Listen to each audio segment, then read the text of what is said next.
হত্যা মামলা থেকে দায়মুক্তির উদ্দেশ্যে ঘুষ লেনদেনের অভিযোগে করা মামলা থেকে বিএনপির ভারপ্রাপ্ত চেয়ারম্যান তারেক রহমান ও সাবেক স্বরাষ্ট্র প্রতিমন্ত্রী লুৎফুজ্জামান বাবর সহ ৮ জনকে বেকসুর খালাস দিয়েছেন আদালত। এতে তারেক রহমানের দেশে ফিরে রাজনীতি করতে আর কোনো বাধা নেই। বৃহস্পতিবার সকালে বিশেষ জজ আদালত ৩-এর বিচারক এই রায় ঘোষণা করেন। এর ফলে বিচারিক আদালতে তারেক রহমান ও বাবরের বিরুদ্ধে আর কোনো মামলা নেই বলে জানিয়েছেন বিএনপির আইনজীবীরা।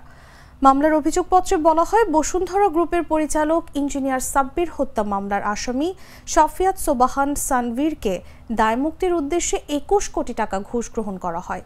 এতে ১/১১ সময়ে বাদী হয়ে মামলা করে দুর্নীতি দমন কমিশন।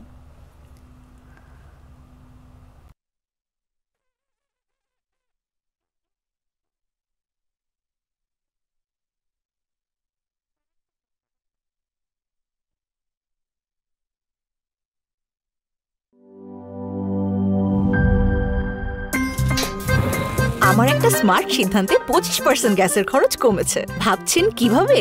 সাধারণ গ্যাস স্টোভ বদলে আমি এনেছি আরএফএল গ্যাস স্টোভ। এর সাইন্টিফিক নজল ও ব্রাস বার্নার ক্যাপ সমানভাবে তাপ ছড়িয়ে রান্না করে দ্রুত। তাই গ্যাসও বাঁচায় 25%, টাকাও বাঁচে 25%। আরএফএল গ্যাস স্টোভ নিরাপদ ও গ্যাস সাশ্রয়ী।